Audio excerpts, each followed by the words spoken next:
Get free tech advice for your business from O2 Gurus. Search O2 Business for more.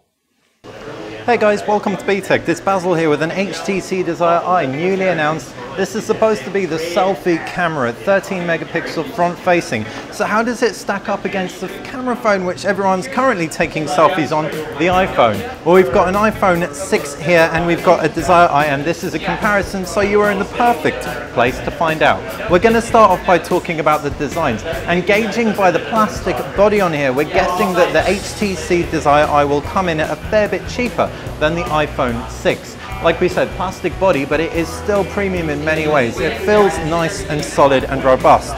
On the right hand side you can see you've got volume buttons, a power button and a two-stage camera button as well, something that's going to launch either that front-facing selfie camera or indeed that rear-facing camera. You can set that. Down at the base is a micro USB connector, one speaker. This has 3 microphones, by the way. The microphones support some really high quality audio in the video.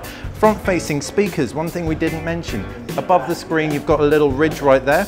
Below the screen you've got a little ridge right there, so you've got boom sound stereo speakers. Left hand side, no buttons, but because this is waterproof, you have the nano SIM card slot and micro SD card slot under these kind of flap things. Up at the top, 3.5mm jack, and on the flip side, 13 megapixel rear facing camera and HTC insignia. Double dipped body, that's what HTC is calling this design, available in a coral red and a blue version as well.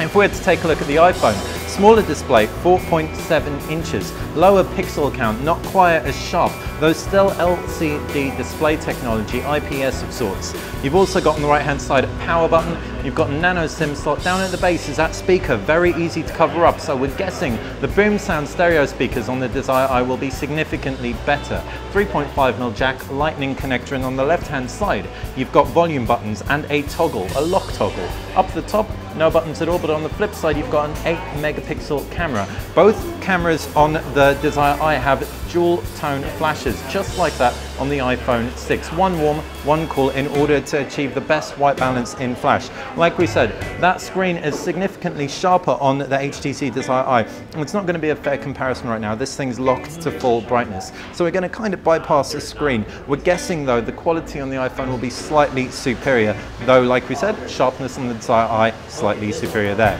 The user interfaces, 2 very different UIs. You've got Android with HTC Sense over the top on the Desire EYE. Pinch, you get an overview of your home screens, loads of widgets, custom widgets and standard widgets. You've got Blink Feed to the left, which is an aggregator of news, etc. You can also throw your social media stuff in there too. Pull down with 1 finger from the top and you've got your notifications. Pull down with 2 fingers for your quick toggles. Applications tray. This is vertically scrolling by contrast to regular horizontal scrolling.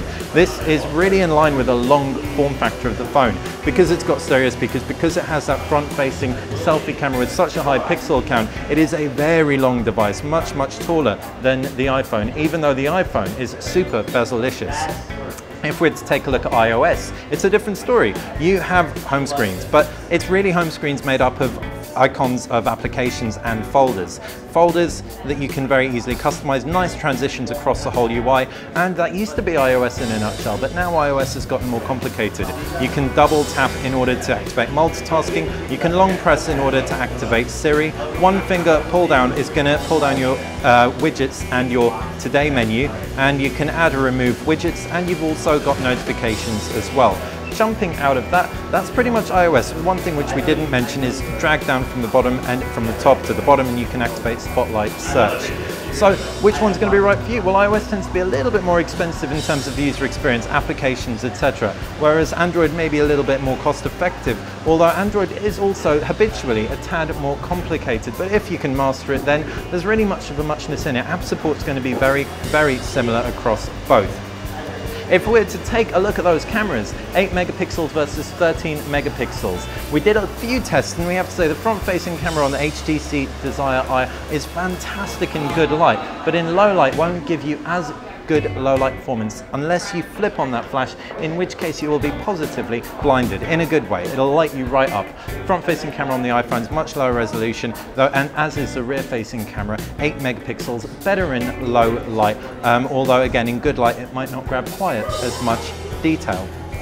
As far as what's inside these phones go, you've got Qualcomm Snapdragon 801 processor clocked at 2.3 GHz, 2 GB of RAM, and gauging by how the M8 runs, it runs beautifully, a very optimized Android experience with Sense on board.